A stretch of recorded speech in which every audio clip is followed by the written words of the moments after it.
Hey guys, how you doing? Ray here again. If you'd like to subscribe, it's Nitro Kyosho. Remember to follow me on Facebook.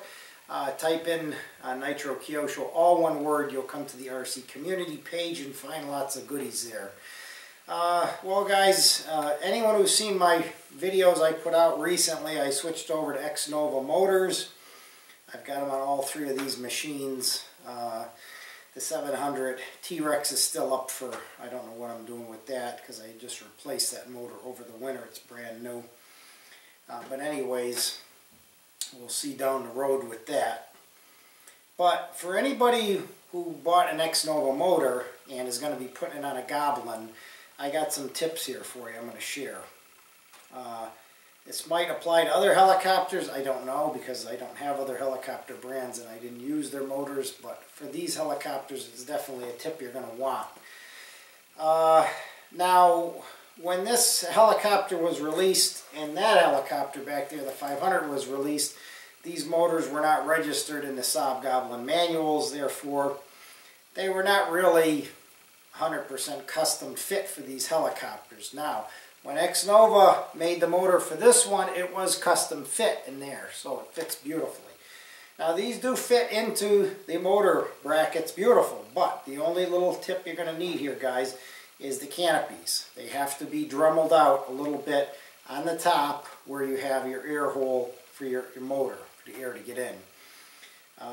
If you do not, what's going to happen is you're going to strap your canopy on there and you're going to fire up your helicopter. You're going to hear a lot of grinding sound. You're going to grind out the top of the motor and make it look like crap, and you're going to wreck your canopy.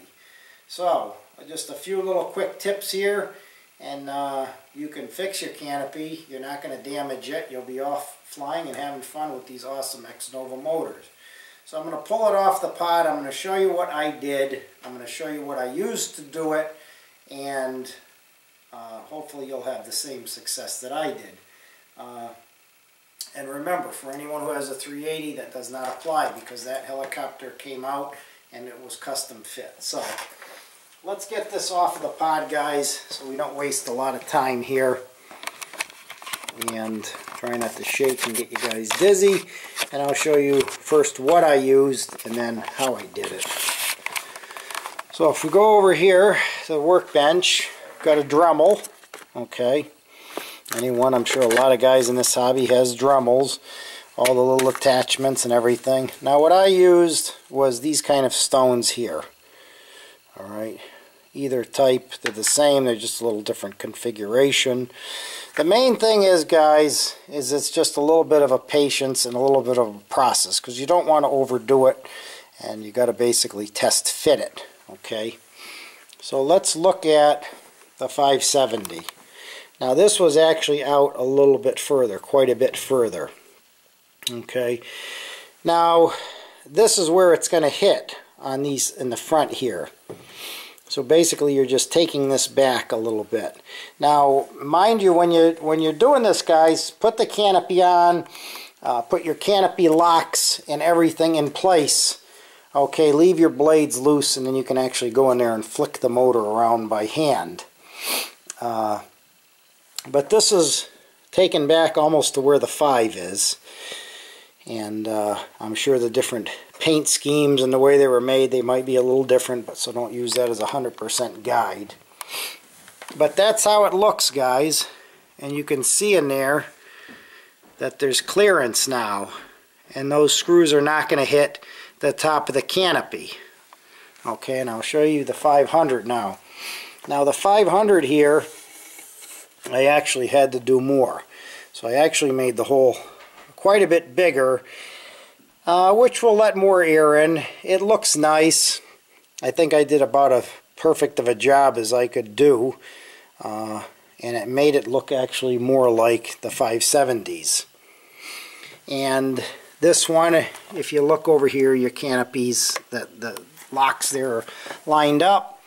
On the 570 you couldn't do that because it kept bouncing back the canopy depending where they drilled the holes and how it was made, so you had to actually put the locks. But you can see now up in there, right there, that the screws are not going to hit. Okay. So there you go, guys. Take your time, you know, and obviously please have the canopy off when you're doing it, okay? And just take your time, Dremel it out slowly, and you know, basically test fit it back up. Take it off, test fit it. In a couple of minutes you'll be done. And if you take your time, they'll come out perfect like these did, and you'll be off and flying and having fun.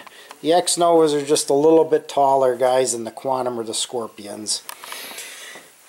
And you can see with this one that it was actually custom fit for it. So you can see there's a massive gap in there, okay?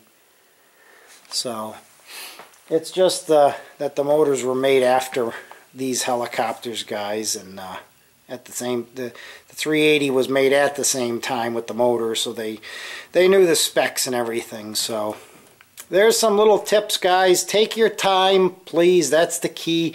Have patience doing it. Don't try to do too much. It only takes a matter of 5 minutes to do it and do it right, guys. So just, you know, take your time and don't make a mistake. Hold the Dremel tight in your hand. Don't let it get away from you and go crazy or anything like that.